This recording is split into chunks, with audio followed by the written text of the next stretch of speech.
Thank you, Sultana ma'am. You've been the inspiration for me, so that's how I keep continuously learning and trying to do my bit and then share it. Okay. Um, it's 8 o'clock and let's start. So today's to brush up about what went on previously, I just take you all through a quick recap about what we started. We started off on this operation series and why having a robust laboratory operations is so very important, and how we went through the functions of the operation management, where the process has to be designed, it has to be laid out properly, all the material and the manpower have to be in place, the maintenance of the equipment to be taken care of, the quality control aspects to be looked into, the design of the entire process, and why it is so important. And it's so important because that is why we got into this field, to ensure that every single day we contribute to patients' well being and not harm patients. And then we went on to what is the reality, how this was not there in our systems. And then finally, we came up with this the definition of laboratory operation systems, which involves the entire spectrum. So, post that, we went into the pillars of the laboratory operation, which is sample collection, quality control, equipment management, stock management, documentation, data analysis. And in order for us to get this up and going, we need key managers. And anybody could be a manager. It could be a senior technician, it could be anybody. Or it could be you having a lot of portfolios, but you need a designated person who is responsible, accountable, and who knows what has to be done. And what are the role of these key managers? Like, for example, sample collection. We need to have somebody in charge of the sample collection to ensure that the processes, the accuracy, adherence to the protocols, so on, so forth. The equipment manager, the stock manager, the QC manager, document manager, data analysis manager, training manager, with all of them in place, and each one of them knowing what they have to do, when they have to do, how they have to do it. And then when we tie up everybody in a systematic manner, we build a robust system. And to establish a robust system, we need to implement what we establish. Just establishing is of no use until we start implementing all the procedures that we have laid out to the T. Only then can we develop a robust system. So that we need to standardize all the processes and the procedures. So this is what we went and looked into depth in the last session. Now, this session is all about the pillars of laboratory operation excellence. Now, as I said, sample collection is one pillar. If a house has to stand, it needs a foundation, it needs pillars.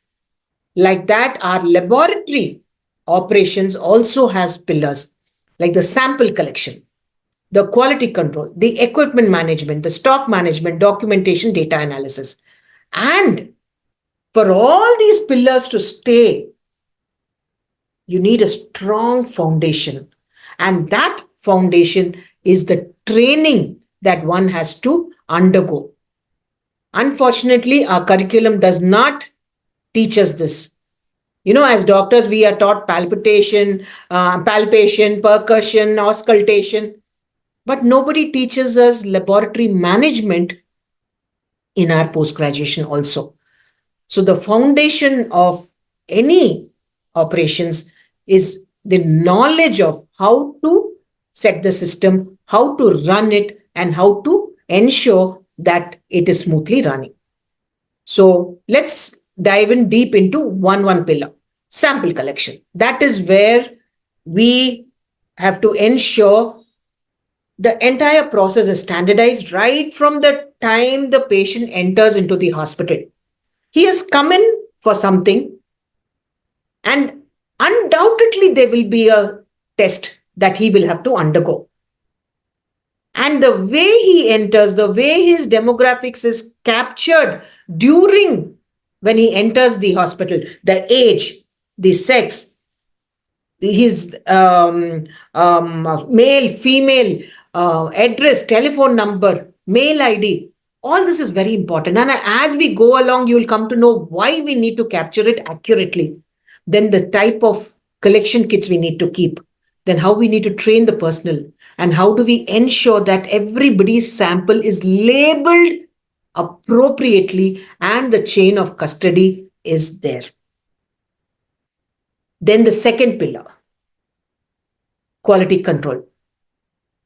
Over the years, with equipment coming in, all of us have been concentrating on QC, QC, QC, QC, internal QC, external QC, internal QC, external QC.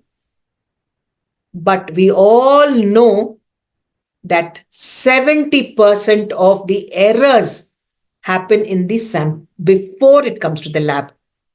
And if the sample integrity is not there, the value in the sample is not correct, it is not the value which is there in the patient's body, then on the report what we are giving is not the value which is there in the patient's body, but we are giving the value which that sample had when we put it into the machine.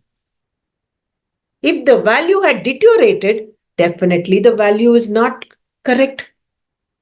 The second part of it, once it comes into our territory, if our equipment is not set, if our reagents are not calibrated, if the calibrator is not deteriorated, because if a calibrator deteriorates, you'll have negative bias, positive bias, you'll have outliers. If the reagent is deteriorated, you'll have outliers.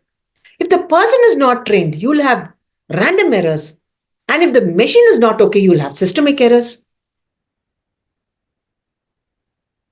And that entire system, like when you're making a dish, you should have the correct composition of the salt, the chili powder, the turmeric powder. Everything should be in actual optimum concentrations. So the reagent should be optimum, the calibrator should be optimum, the control should be optimum, the equipment should be correct, and the person behind it should be optimum. Last but not the least, the sample integrity should be maintained. Unless we have all these 5 things strongly in place, the value which is going to come out, it is junk in, junk out. And that is not the value on the report which is in the patient's body.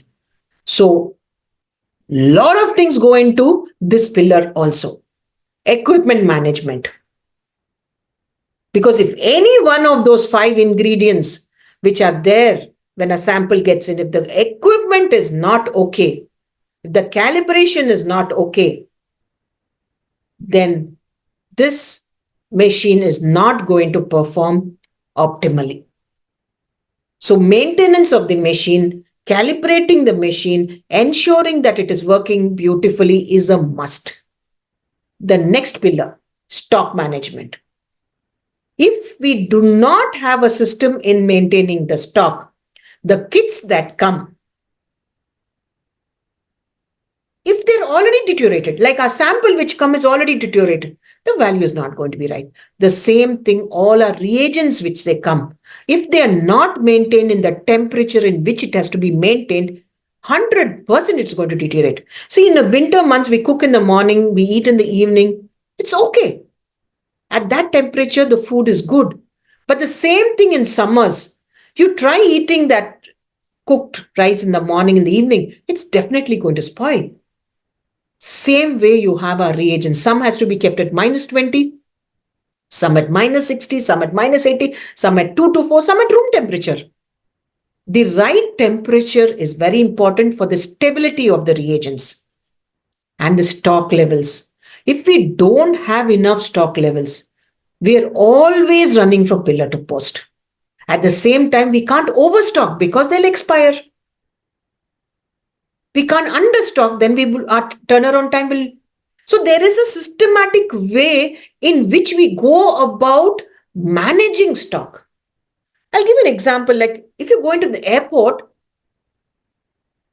How many of y'all, put it in the chat box, how many of y'all are 100% sure that all the systems are working, and the moment you get in, somebody will check you in the security, your boarding pass will be given, your luggage will get on into the right flight, it will come out of the right flight, you will get into the right gate, through the right gate into the right flight, and then you will come.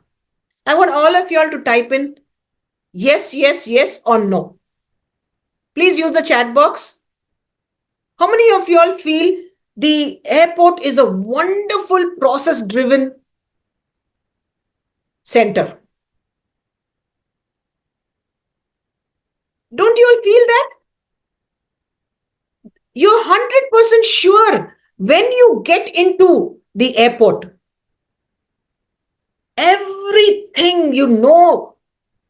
How did that happen?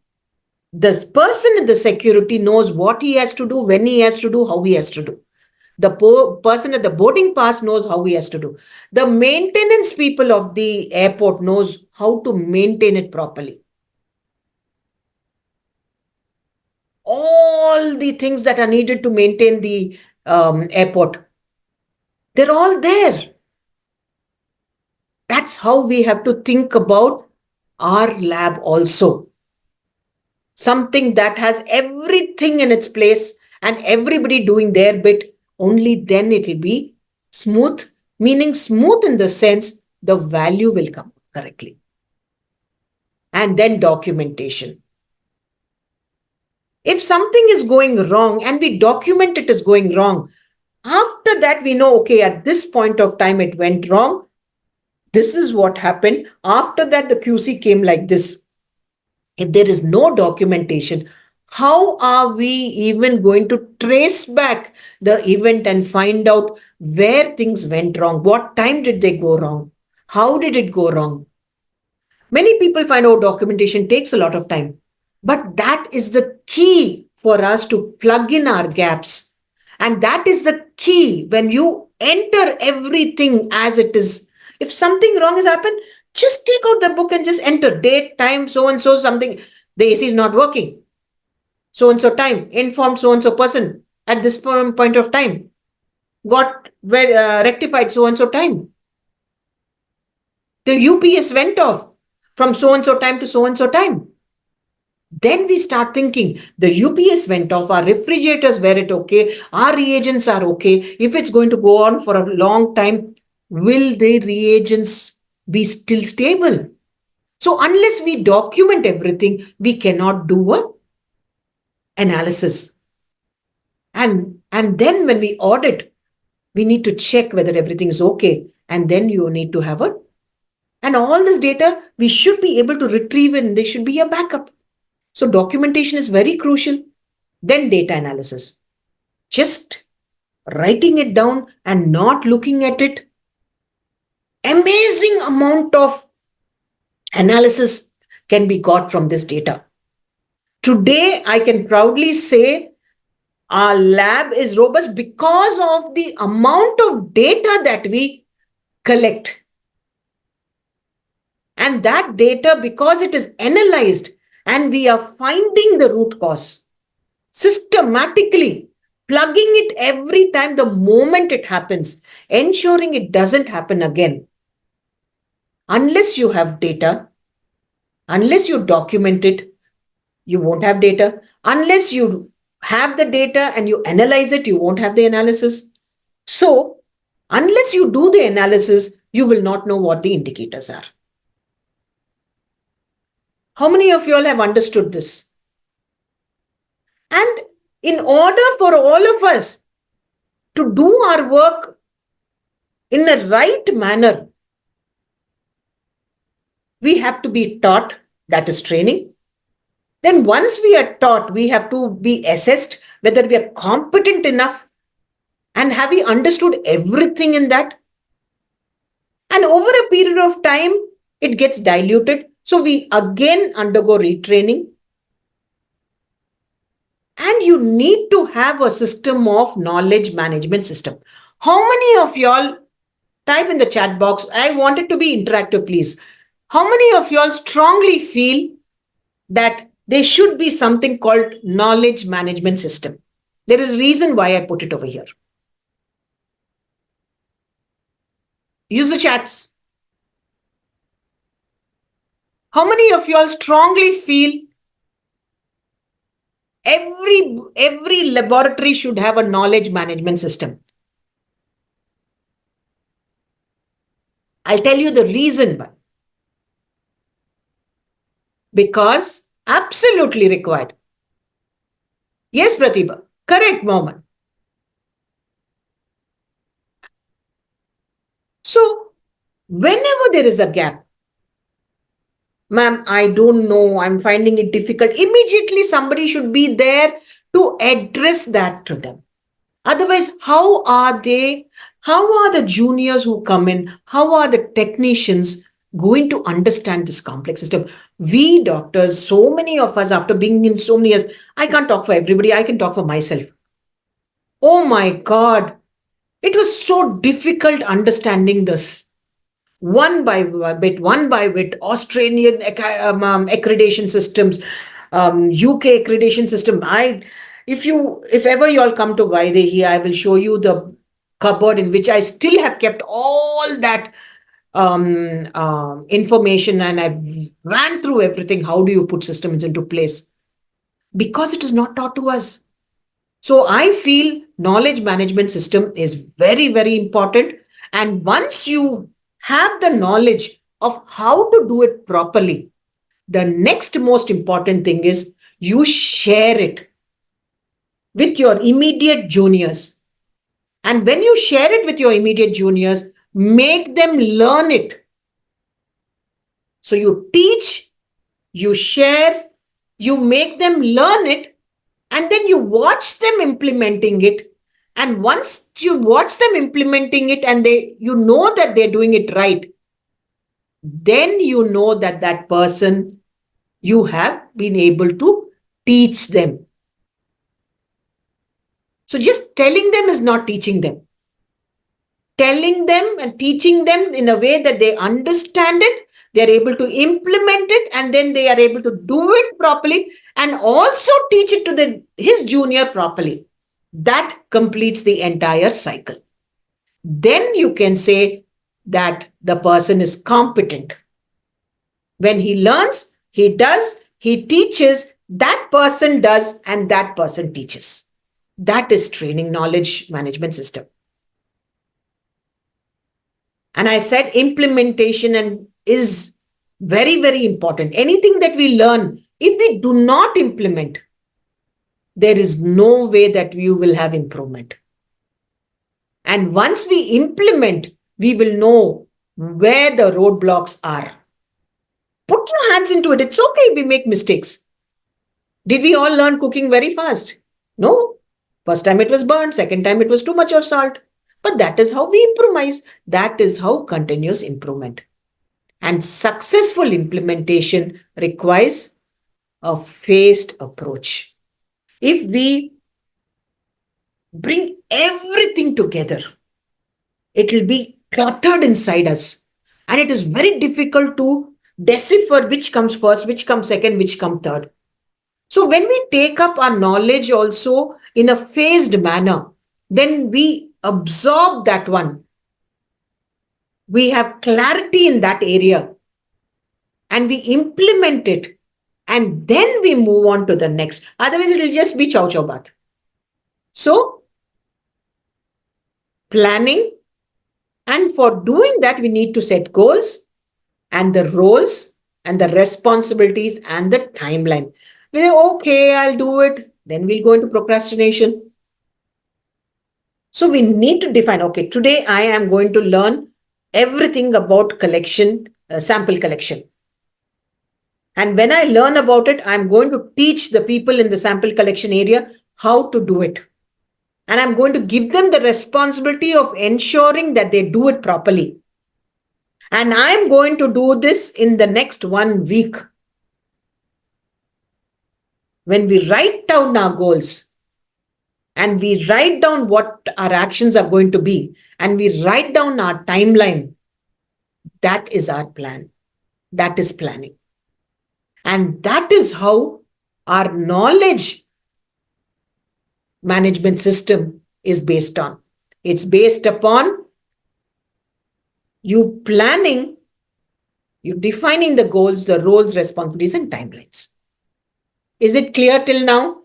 Anybody who didn't understand anything, please type out in the chat box, because it's very important for you all to understand the concept of knowledge, because only when you understand the concept of knowledge, how to go about acquiring it, how to go about um, implementing the knowledge you get, how do you go about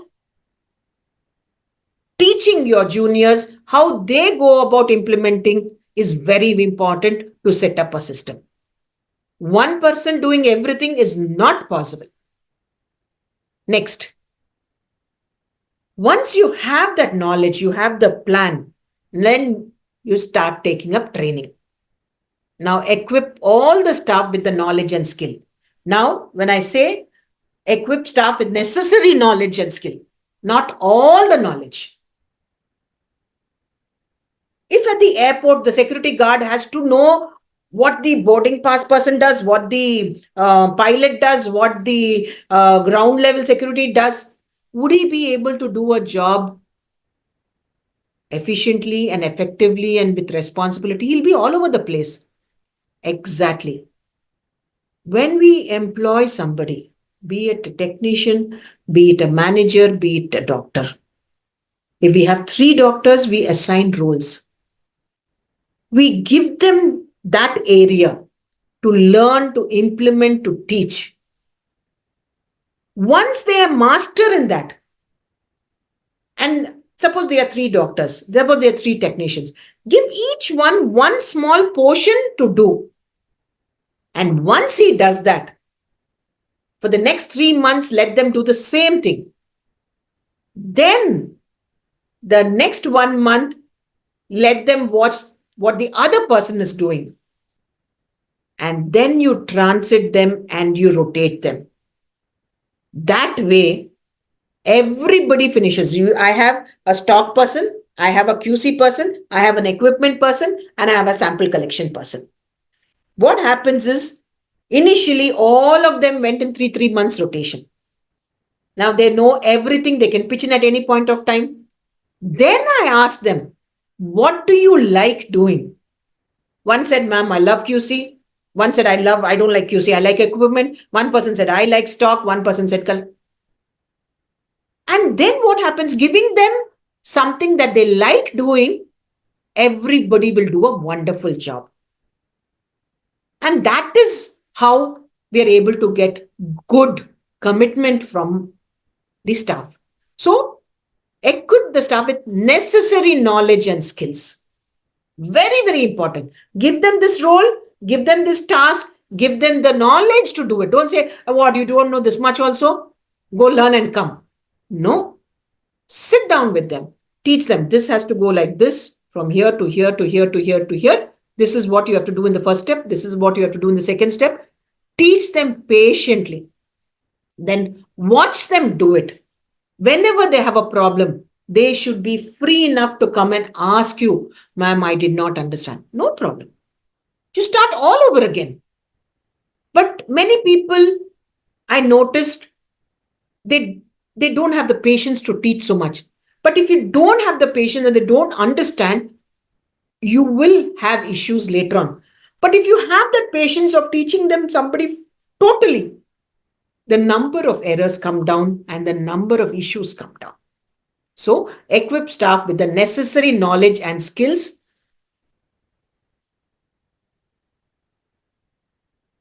Next, whenever the training is over, test it.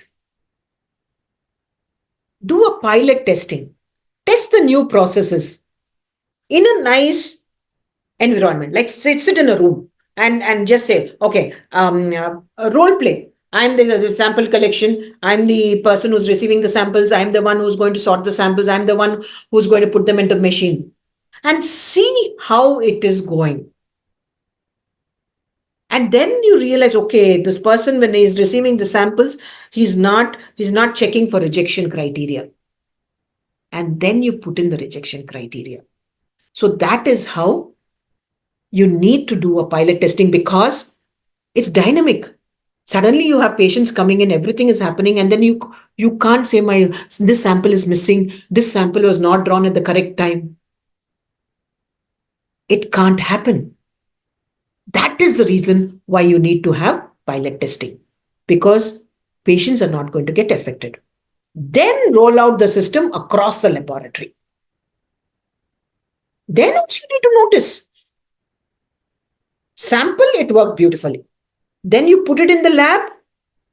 Inside the lab, it worked perfectly. Then you go and across the hospital, you can implement it. Once you implement it, again, go look for gaps. See whether things are going according to what you have given them, the document, the role, the task document, whether what you gave, are they following it or are they not following it? Continuously assess their performance. And if they're not doing something properly, they're trying to take a shortcut, make it very clear to them that that is not acceptable. But make it easy for them by making a little bit of improvement to make it life easier, so that they don't tend to take a shortcut and they want to do it absolutely the right way. Got it? So the pillar one, the main pillar, I would say, in any laboratory is sample collection.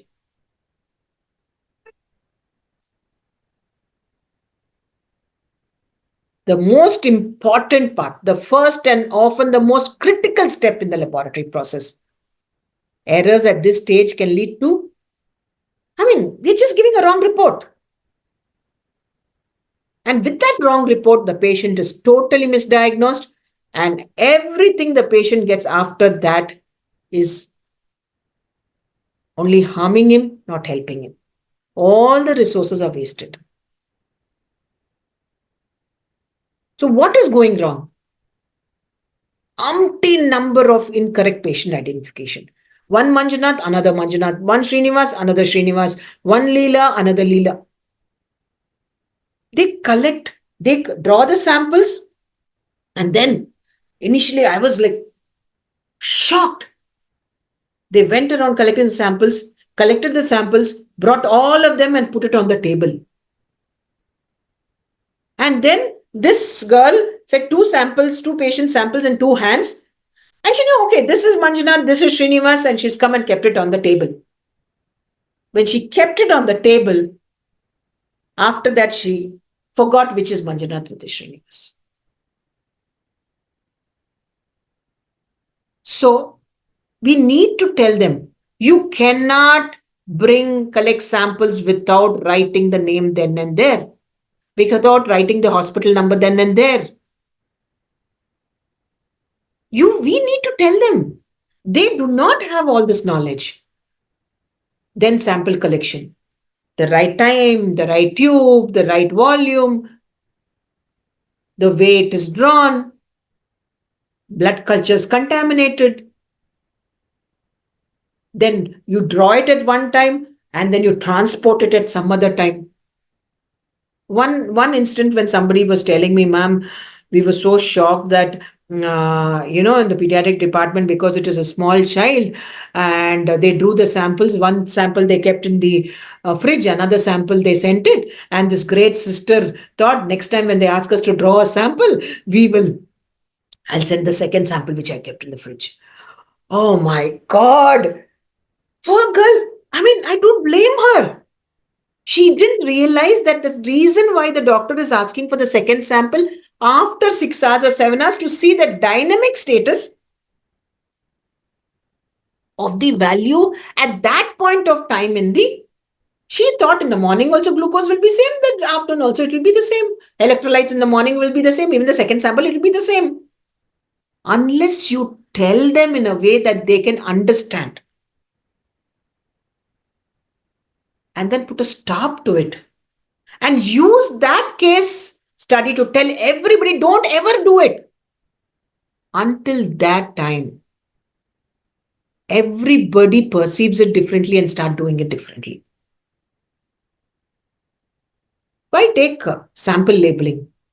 We've had so many. Stick the barcode label. 2000, when I started Vacutrainers and barcode labels, initially I said, "Arey, what is there? They just have to stick the barcode on the tube. What is there for me to teach them?" And that was a big learning lesson for me, because when the tubes came, one was stuck like this, one was stuck like this, one was stuck like this, one was on the cap. That is their perception. As long as it is there on the tube, it's okay for them. I've stuck the barcode label. Then that is when I realized, when we give instructions, we need to give clear instructions. And I gave them, and I keep telling them, always put yourself in the other person's shoes. Like in purchase, when I get, they say, okay, we want the two black chairs. Now, when it's coming from pathology department, their two black chairs are stools. When it's coming from the auditorium, two black chairs are the auditorium chairs. When it is coming from the class, it is a classroom chairs. They're all black. So unless you have a context and you tell them the concept behind it and you teach them the right way, then all will be continuously going wrong, because each one is thinking in a different direction. Now, inaccurate or unreliable results. Ultimately, it boils down to this: patient is at risk. Legal and financial implications. Financial implications already started. Legal is taking off. And we all have to understand, at some point of time, this is going to happen. We are going to be accountable. So, what does a robust system do? All the collection procedures, all the patient identifiers, training the phlebotomist, proper sample handling, transportation, real-time tracking system, stringent quality control checks. Unless you insist and unless you put this in place, 100% our report is wrong. Oh, the sample came like this. What can we do? They're not doing it properly. It's not our responsibility. No, it is our responsibility. We are part of the system. The doctors don't know where things can go wrong. We need to tell the doctors where and all things can go wrong and what to avoid. We need to tell the sisters, do it this way. We need to insist, we need to train them, we need to show them. And when they don't do it properly, we need to reprimand them. Make it very clear that it is not acceptable. And have quality control checks doesn't mean only QC in the lab. Quality, maintaining the quality of a system, controlling it in such a way that the quality is maintained, is quality control. It is not what everybody thinks the QC material. So in sample collection, also we have quality control system. Now, once we have that, now let's come to the QC part of it, which we normally say is quality control.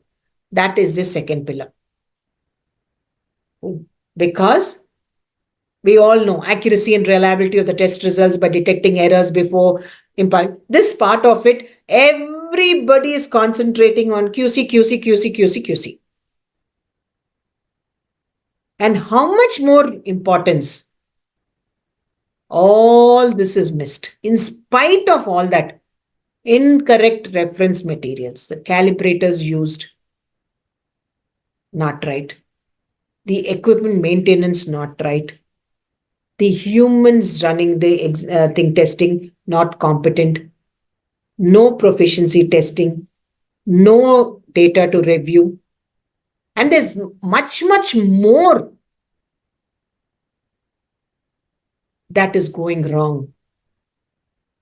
Recently, somebody was telling me, LJ chart. they were not able to plot. If a basic LJ chart is not able to be plotted, then how is that you can even track a QC? So it's very important that things are going wrong. We might think it's not going wrong, but they are going wrong. And because of that, our results are bad. And delayed, incorrect treatment decisions, loss of patient confidence, and legal repercussions. The reason I'm putting legal is at some point of time, what all we earn will go in one suitcase. Suit, court case. So a robust system has a comprehensive, it's a big pillar which involves regular equipment maintenance, proficiency testing, participation, statistical process control. You need to have your QC statistics absolutely on the dot.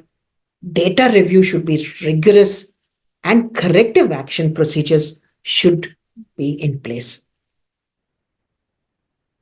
Now, the third thing, equipment management.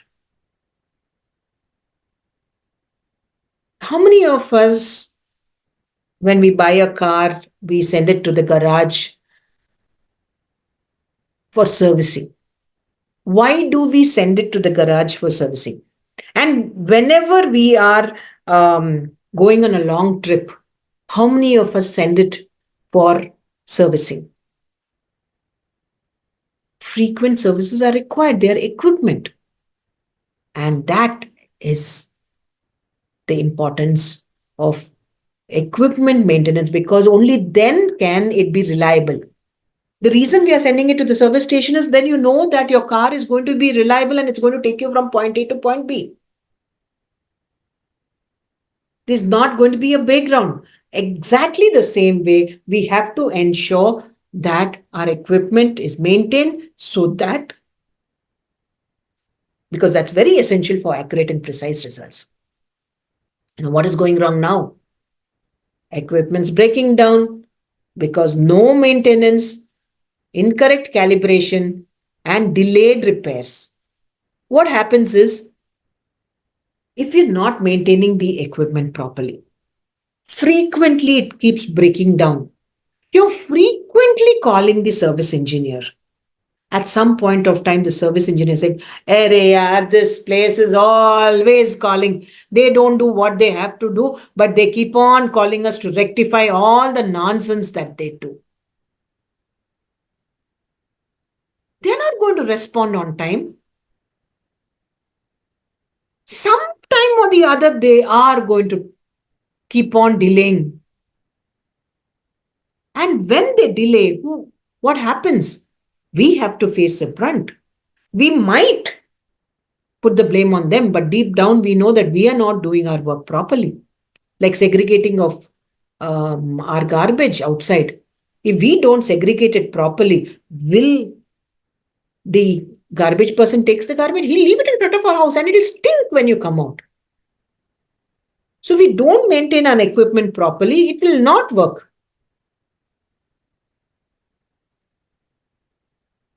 So what happens? Inaccurate results, increased turnaround time, all the tests backlog, and patient's safety.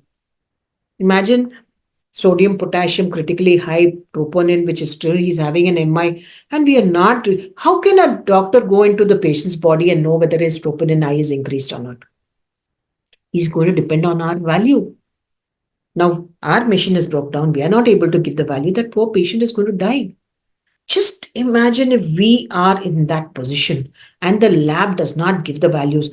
If any of our parents are there or any of our sister, brothers, anybody known people are there, won't we run to the lab and say, "Come on, here, my people are there. I want the values."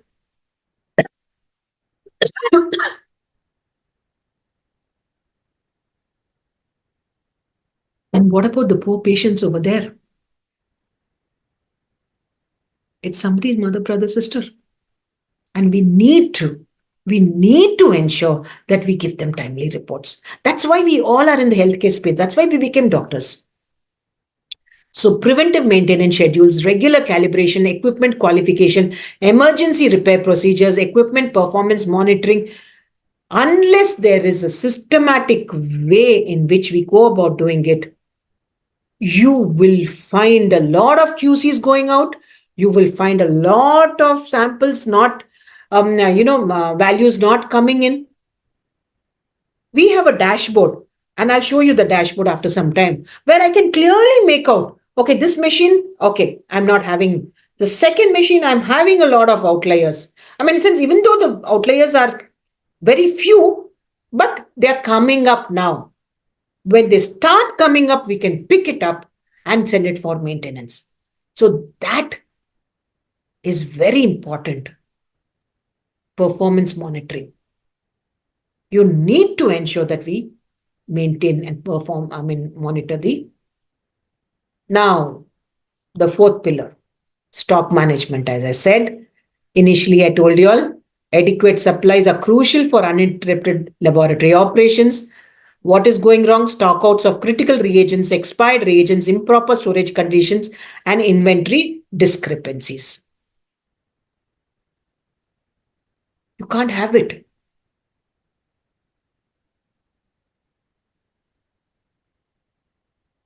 Because of which tests are delayed, patients inconvenience, potential compromise to patient care, and financial losses. So what does a robust system? What should it have? A proper inventory management system software. Okay, now so many softwares have come in.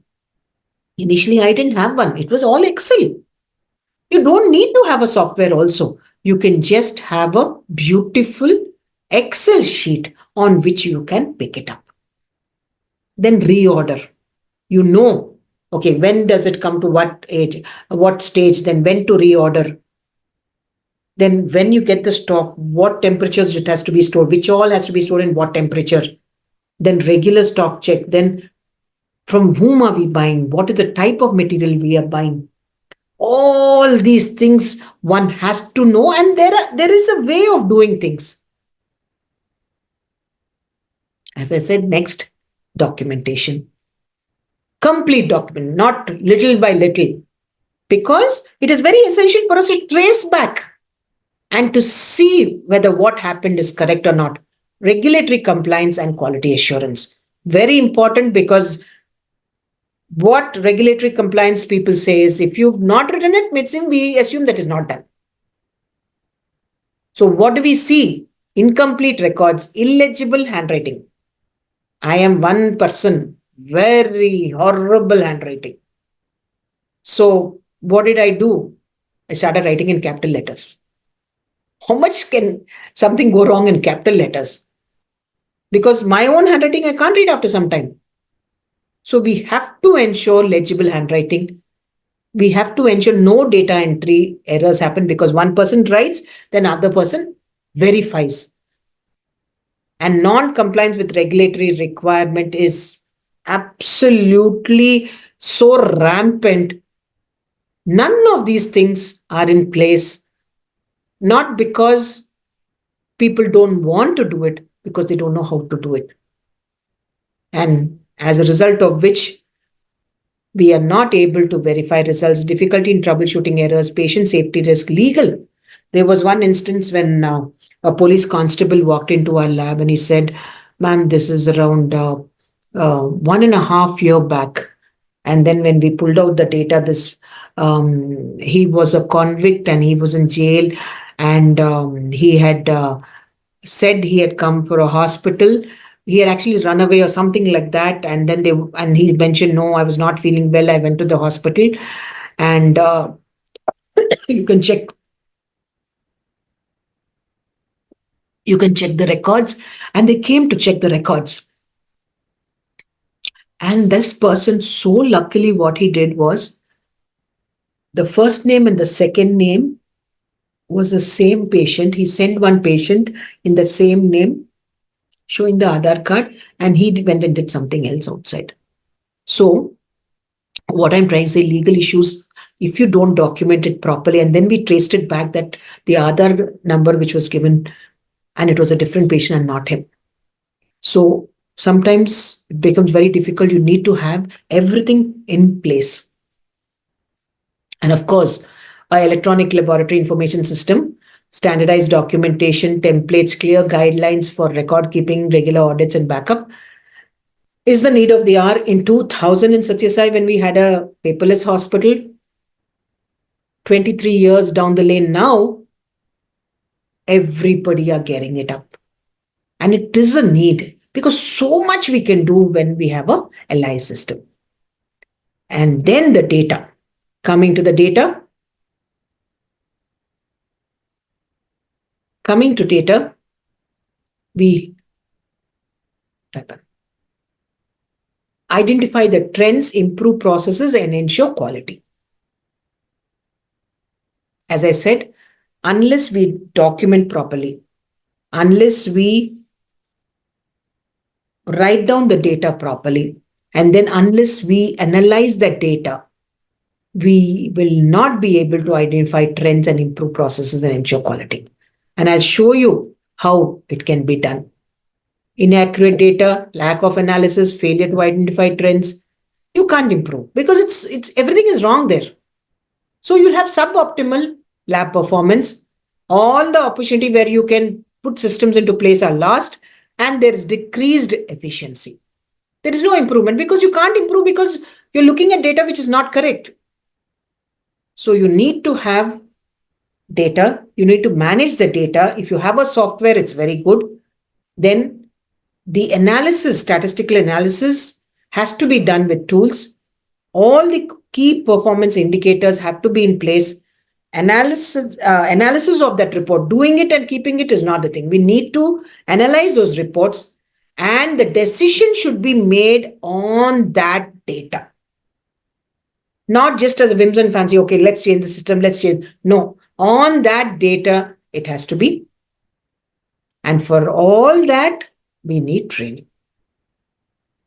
You all won't believe, during our postgraduates, when they were there, post that when they became staff, every single day for 2 hours, 9 to 11 o'clock,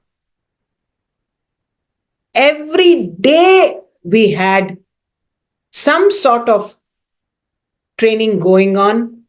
And at the end of 3 to 4 years, they became so perfect that they were able to handle everything on their own. And I moved out from the lab and I started up taking other areas in the hospital. So from 2007, started with biochemistry, then hematology, then blood bank, then microbiology, then histopathology. When I went to a management, I said, ma'am, I'm a biochemist, I don't know anything. He said, I'm not a doctor, I'm running a medical college. You learn and put. And you know how I learned? I used to go for enable audits, and along with me were pathologists and microbiologists, and many of them were from St. John's. I have to thank them so much because they were so full of sharing. Because they shared their learnings with me, I was able to come and implement it in the blood bank. I was able to implement it in the pathology, the microbiology. What is cultures? What is subcultures in microbiology? What is pooled plasma? What is, how to manage the blood bank? These all were things that I had no clue. And learned and implemented it. And then went on to train pathologists and microbiologists. Now, today, when I have my system, I'm saying, how come you're talking about microbiology? How come you're talking about pathology? And I called the pathologist. I said, okay, this is an incident. How will you manage it? I said, no, what you're saying is wrong. This is how you have to manage it. Check and come back. She said, ma'am, how did you know? I said, anything can be learned. And when you approach learning with the way of wanting to learn the right way of doing things. And when you learn the right way of doing things, you don't learn the wrong way. Lifelong, you will teach the right way. And that is why I feel training is very important. We are not born with all the knowledge. So well-trained staff are essential for delivering quality results. Nowadays, we have scattered the net is full of information. There is no dearth of information. But then there is so much of information. How do you funnel it down to actually put it as a process? It takes months to filter, and come down trial and error. And it's not worth it. It took us years to finally come up with this laboratory operation system.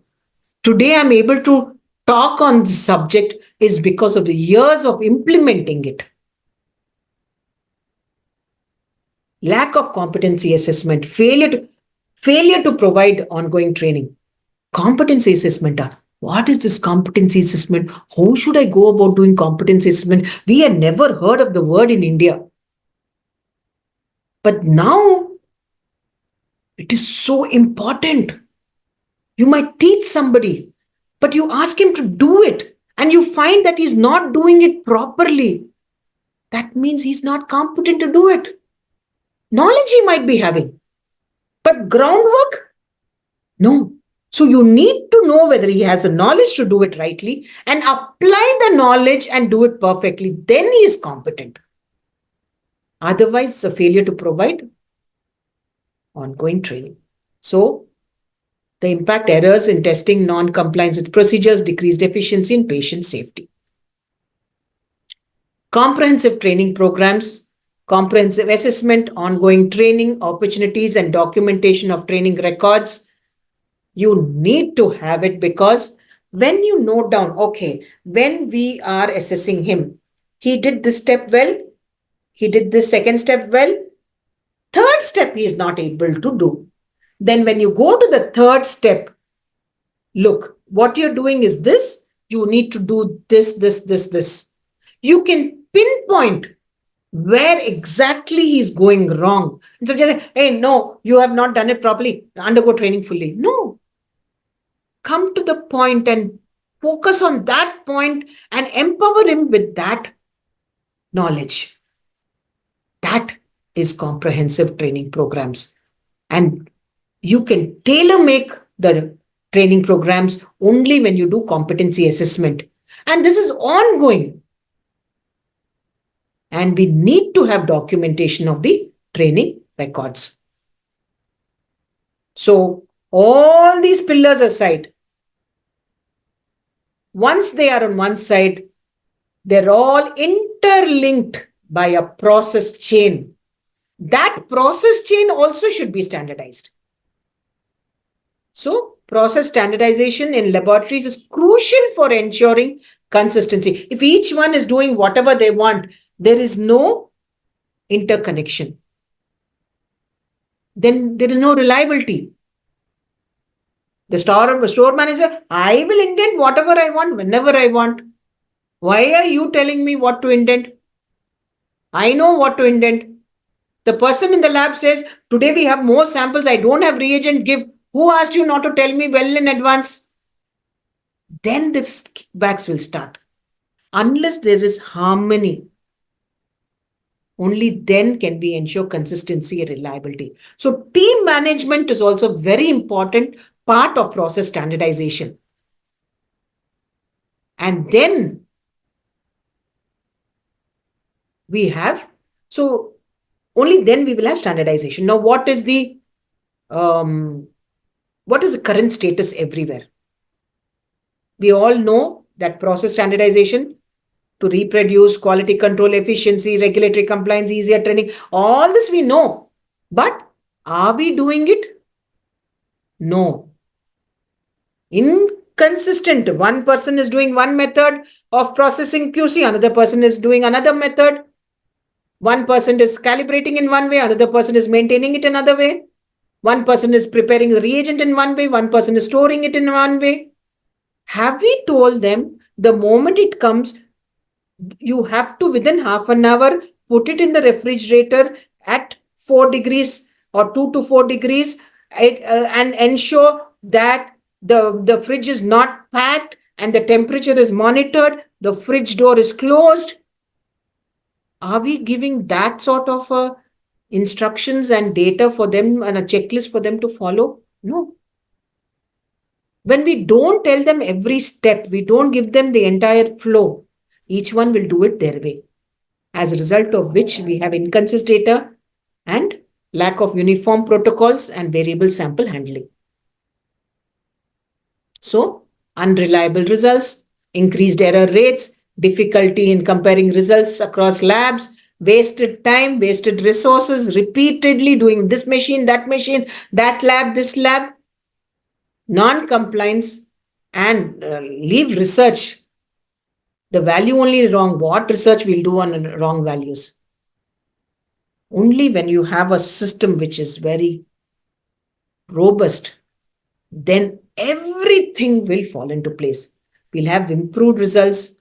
Data quality is good. We can easily pinpoint where things are going wrong. We'll have beautiful workflows. Number of people, so less number of people we need, because people are not all over the place. And everybody knows, and they work as if every day is an enable audit. And there's collaboration. And new staff, when they come, I remember when my first staff came, they took 3 years, 4 years to learn the systems in biochemistry. Then the next batch, when they came, they took, I think, 1.5 years.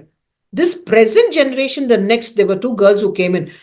Amazing, in 3 months, they're able to get everything up and going, because we had fine-tuned our systems in such a way that they have ready-made instructions for them to follow. And that led to increased confidence in their work. So, detailed SOP, detailed set of instructions. Implement the quality management system by training your staff, doing competency assessment, ensuring equipment maintenance, calibration, standardizing the data, do internal audits, external audit, continuous improvement. Only then will we implement a robust system. And that's a well-structured system that ensures all the components work seamlessly to deliver quality results. So, what are the key elements? Clear roles, responsibilities. Everything is standardized, effective training, implementation, regular monitoring and evaluation, and a culture of continuous improvement. When you have a system like this, 100% the value on the report is the value in the patient's body. I can 100% guarantee you that. Now you want to see a sample of a beautiful dashboard? Here it is. SOP number, clause description, policy, procedure, records. This we have for the entire ISO 15189-2022. 167 line items. What is the clause and what is the SOP for it? What is our policy? What is our procedure? What is our records that we have to maintain? If this dashboard is there, there is no going back. Then assigning each work to who? The housekeeping people in the laboratory. Where? The technician in the laboratory. The quality manager in the laboratory. The deputy technical manager in the laboratory. For every task, there is one particular person. You need to assign and tell them in which location. Is it in the main lab, in the phlebotomy? So, like that, you have roles.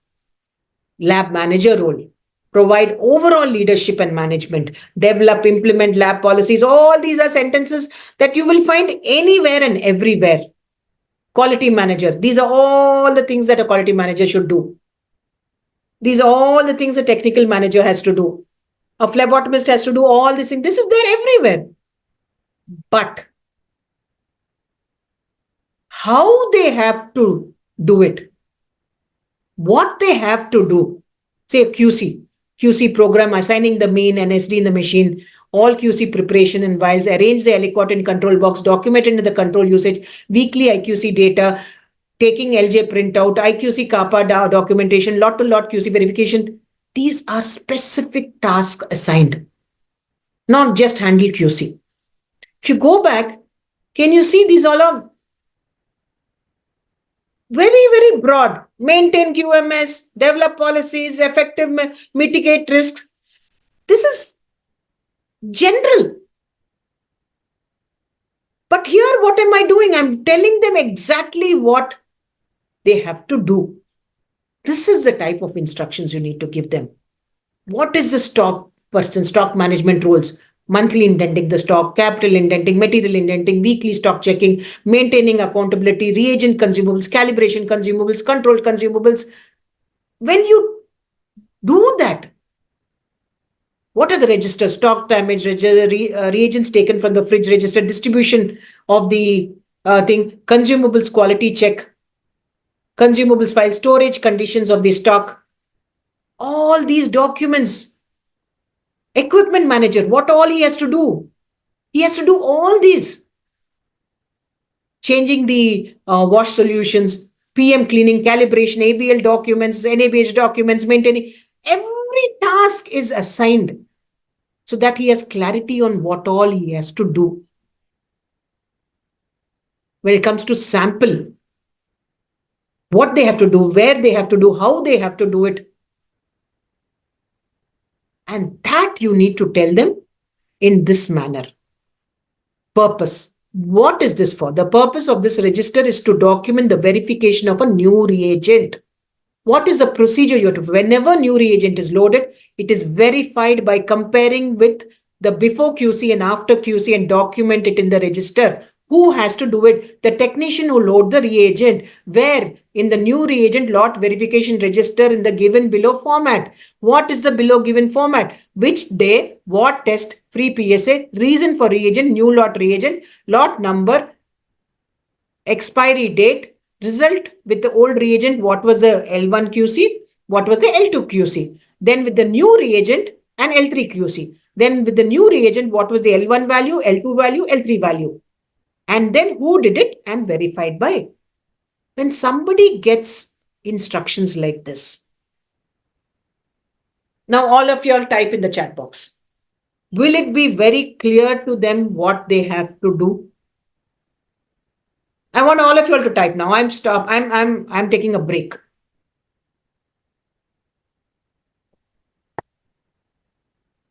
Go ahead. I want to.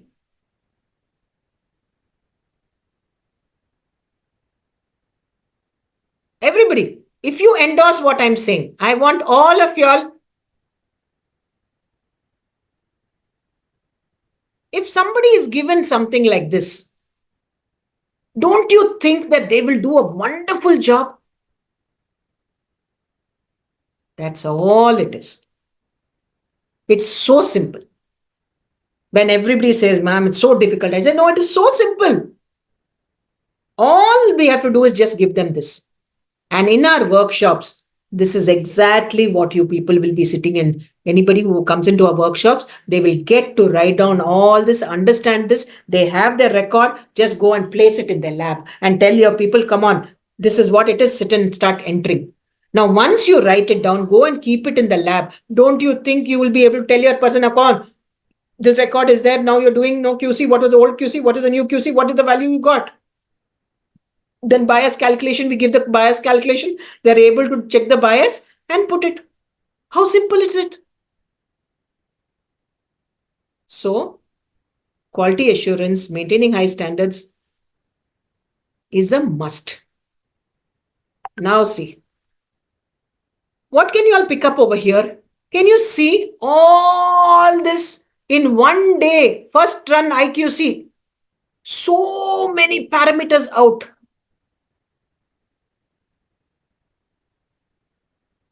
Can you all see this one? When machines are not maintained properly, staff are not trained properly, this is the number of outliers you will get. One day it was LDL, the next day LDH, another CK, then you have the LDH continuous, then you have so many parameters on the 14th, then on 25th you had so many parameters. And then when you do root cause analysis, find out what happened, and can you see how it has come down? That is the importance of data. And this is the importance of ensuring that you have systems into place. Your stock is okay, your QC is okay, your storage, your equipment, everything is okay. And then when you have the data, then you categorize, you do analysis. LDL, 13th, systematic error, new reagent loaded and calibration done. Again, lipase, systematic error. So many systematic errors. What is it giving an indication? That your system is not in place. So data management and traceability is very, very, very, very, very, very important. Next, once you have a system into place, how much of work do we have? You have an outlier, and then you have a system. And then you do root cause analysis. Very clear what has to be done. And then we run a trend analysis. And how do we do all these things? We assign people to monitor them.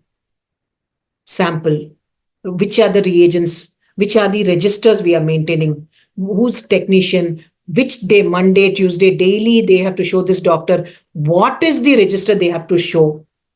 So documentation is one thing. Then afterwards, monitoring and review is also one thing.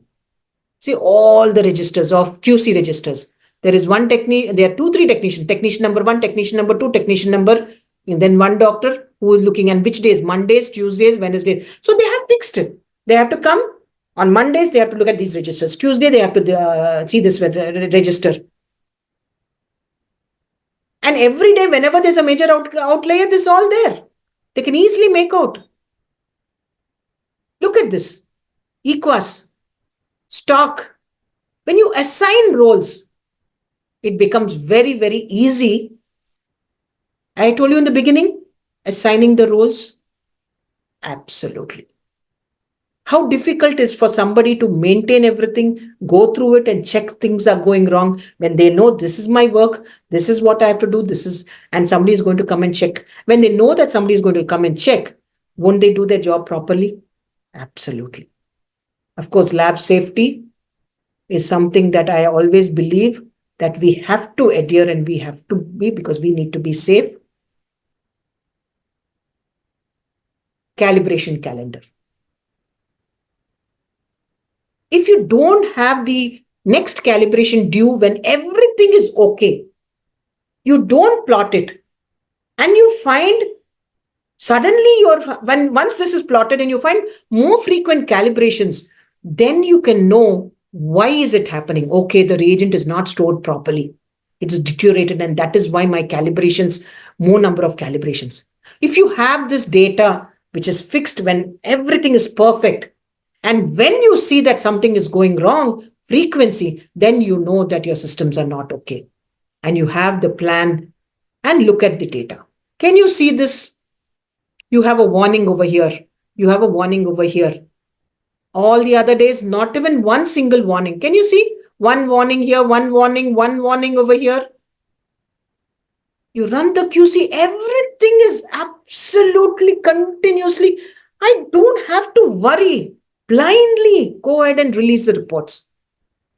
Look at this. 1, 2, 3, 4. These are just outliers. They're not even. These are warnings.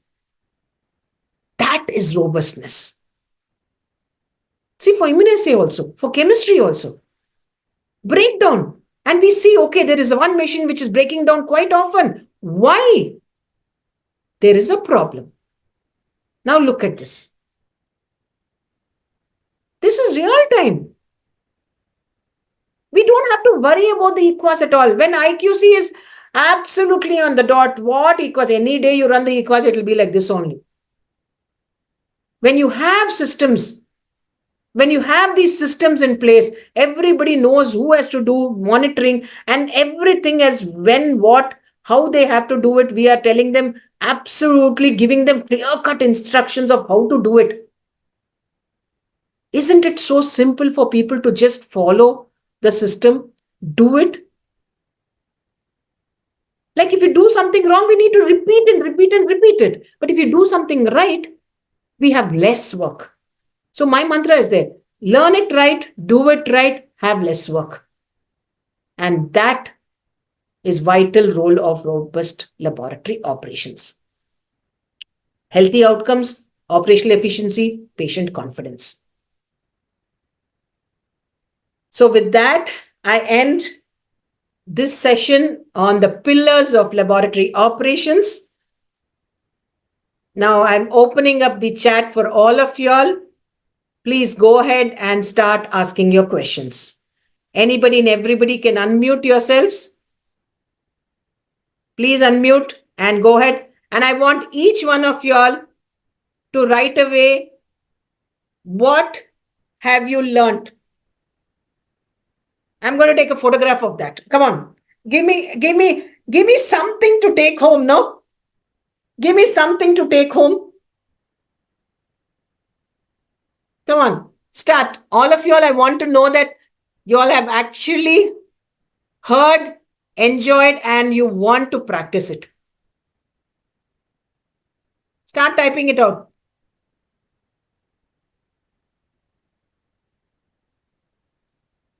Some more. Oh, okay. Now I don't want you all to, I want Lena, like what you've written, roles, goals, responsibilities, plan. Exactly. Now for the next 10 minutes, once this is over, I want you all to write down each and everything that I said as bullet points. Thank you, Pratibha. That's exactly what this whole thing is about. So now start assigning roles. Assigning roles, you have the 5 pillars. Assign roles to everybody. Give them their task. Put it down.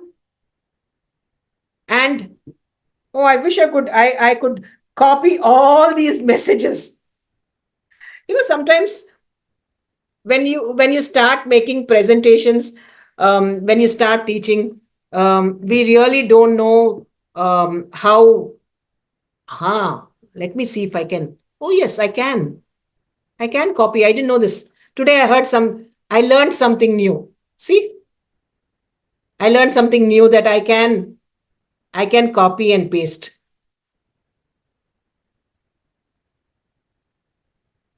Done. Now I'm going to go ahead and I'm going and copying and pasting all your wonderful. Yes. So anything else that you would want to? Any questions? Please feel free to ask. Yes, Mohammed. Recording, it's there. You've registered. If you've registered, I will now, once I've finished, my day is not end. I have to go back. I have to edit this video and I will put it up on my LMS. So what you all have to do is go to Google Play Store and download the Capable Healthcare Hub app. And when you have registered for this course, automatically in another half an hour to 1 hour or max by tomorrow morning, I will put it onto the LMS. You can watch it. That is the reason why I asked you all to register, because when you register for the thing, in that LMS only I can put the video. Yes. Importance of learning the right ways.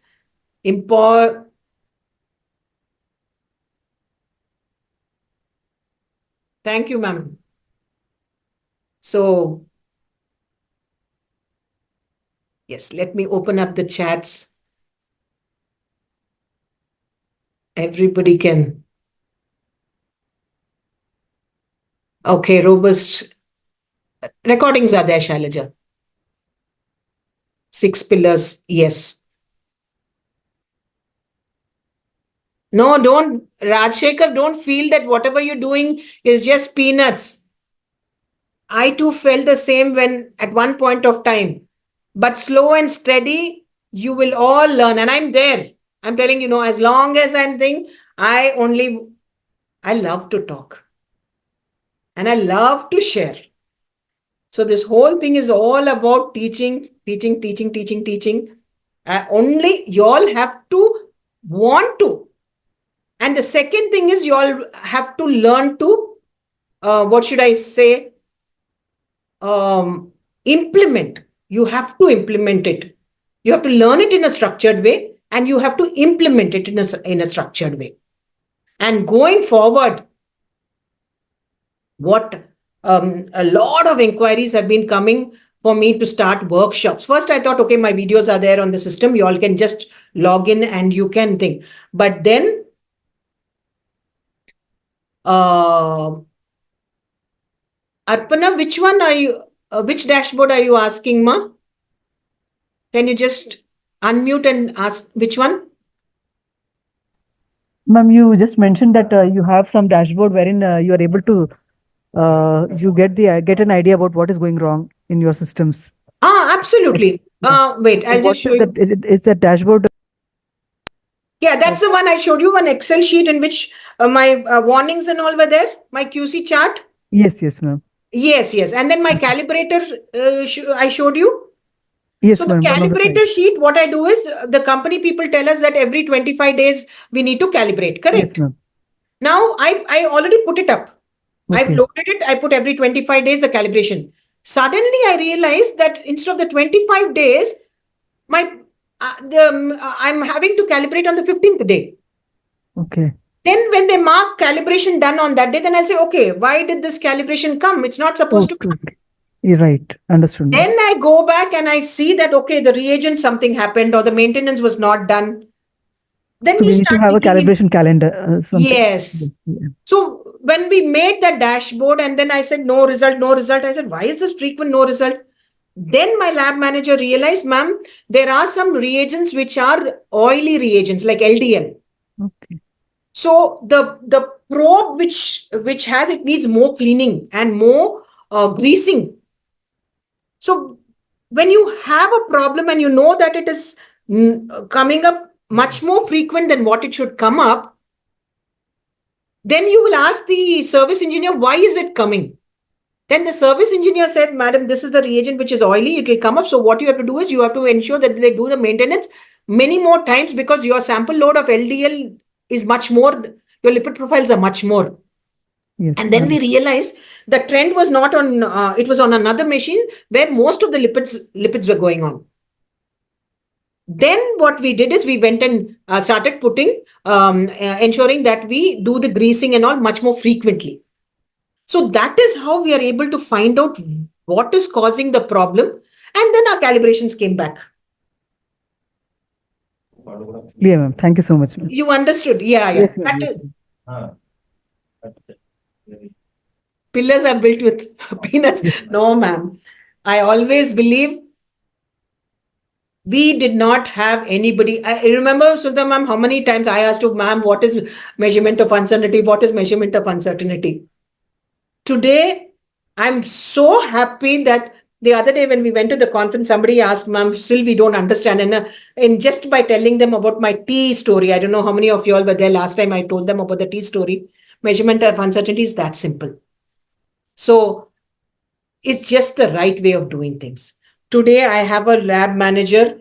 Every bit of the 167 line items of my enabled 2022, anything you ask, he will tell. You ask anybody in our lab, they are able to tell because we have simplified it. And seriously, honestly, I really want to give you all that simplified version. I don't want any of you all struggling.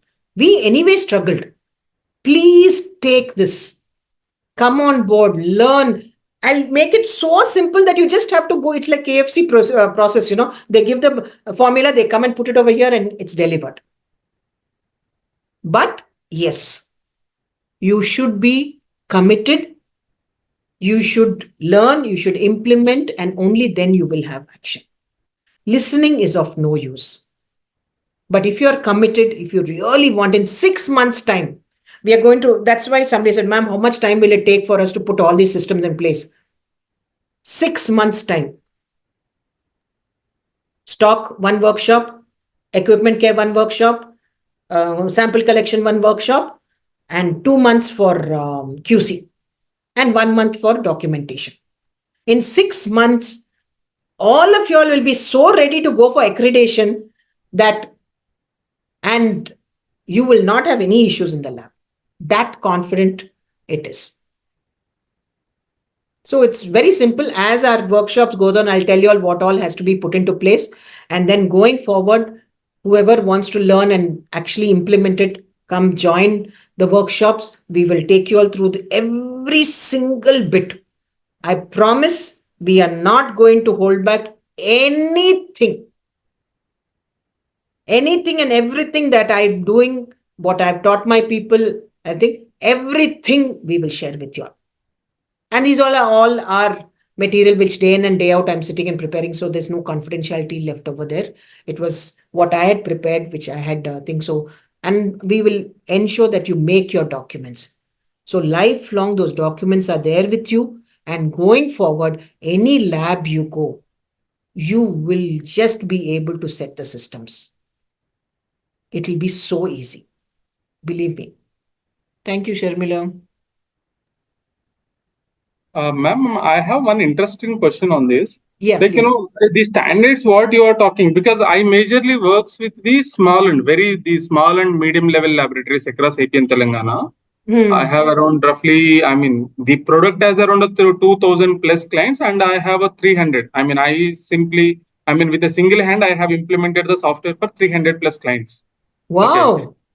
Yes. But my question is like, whatever, like, because, after 300 implementations, when I see the data, what you're talking, I realize that whatever the knowledge that I have is a peanuts. But when I see my technicians, because as a pathologist, biochemist, microbiologist, understanding this, implementing this, or even like, realizing that we are doing mistakes and we have to correction, that's fine.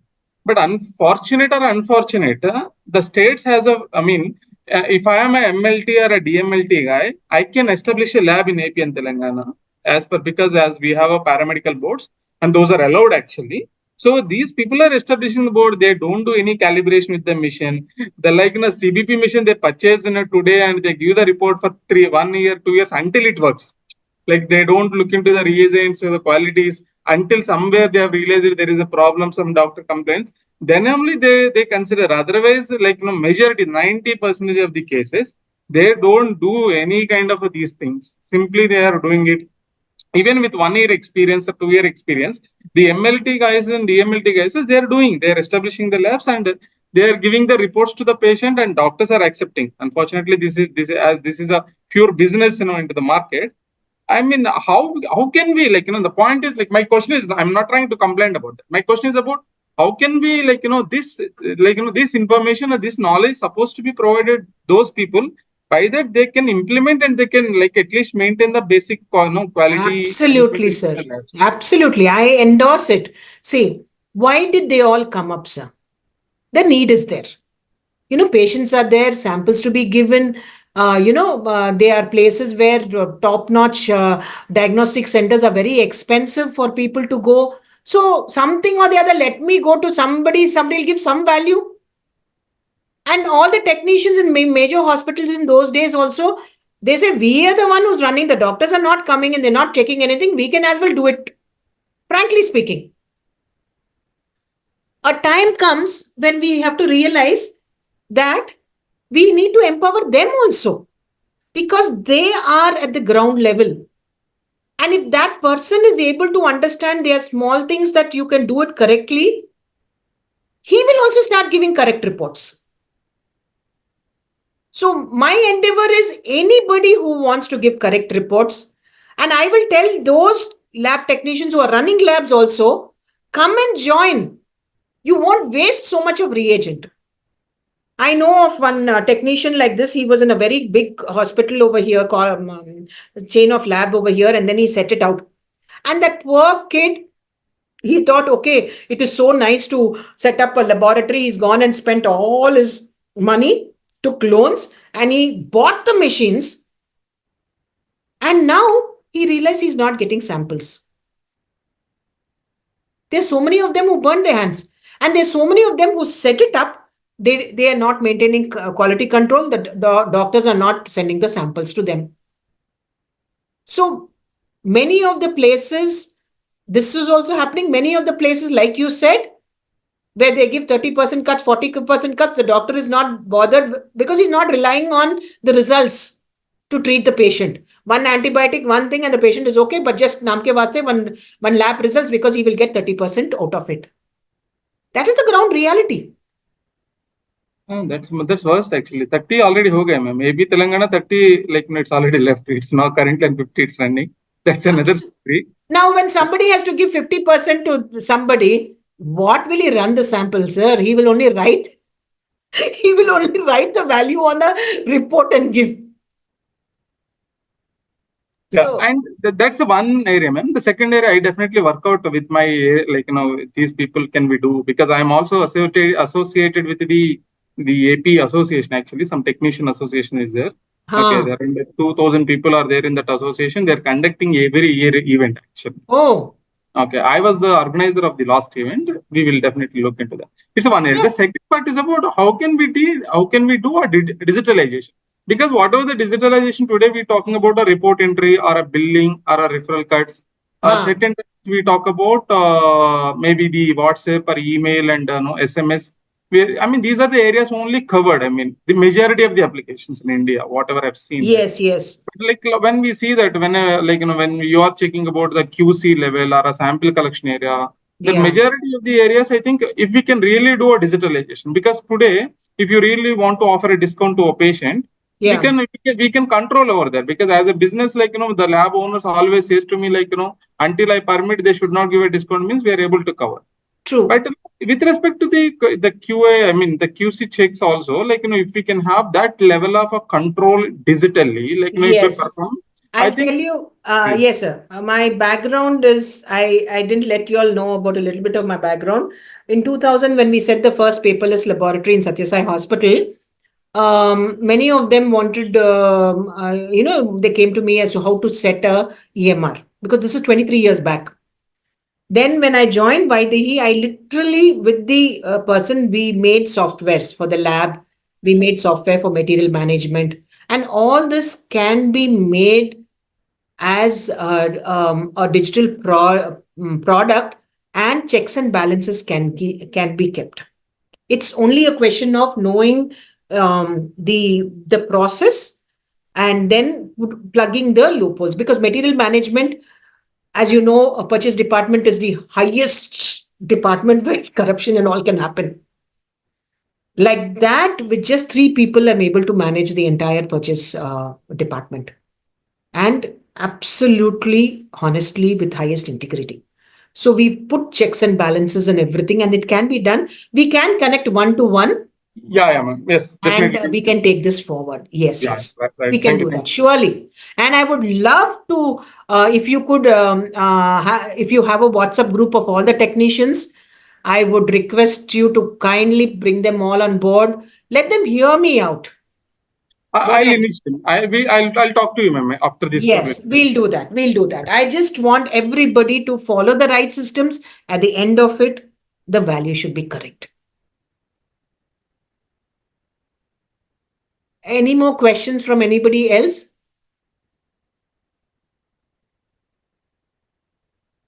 Absolutely, Mohammed.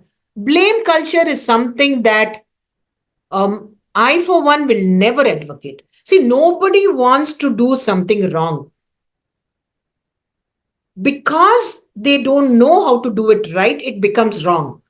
Then we need to teach people how to do it right. 100%. I fully endorse anybody who's blaming anybody. I am the first person who always says, put yourself in that person's shoes and then realize Did he voluntarily do it? Nobody does it voluntarily. It's because there's a gap and that gap has to be met.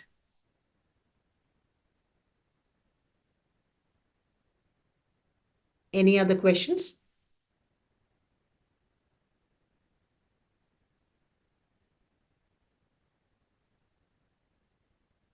Okay. Recordings are there, I've told you. Pankaj, yes. Everybody, we know what our job is. We will be able to do a wonderful pillars, roles, documentation, knowledge. Yes. Okay. Then we'll wind up for today. Thank you all for joining in. Have a great session. Do make your notes. And once you've made your notes, start sharing it in the, we have a feed session. You can go ahead and put your takeaways in the feed session in the app. So that way, anybody who joins in also will, how you have understood, they must have missed something. Then when they start reading the feed, they will be able to get it. Right? All of you all have a great week, and let's meet up next Tuesday again. Thank you. Goodbye. Thank you so much, ma'am. You're Thanks a lot, welcome. ma'am. It's a wonderful session, ma'am. Really. It's really, really. Thank you. Thank you. Any questions? Anybody? Right. Good night. Have a great week. Bye-bye.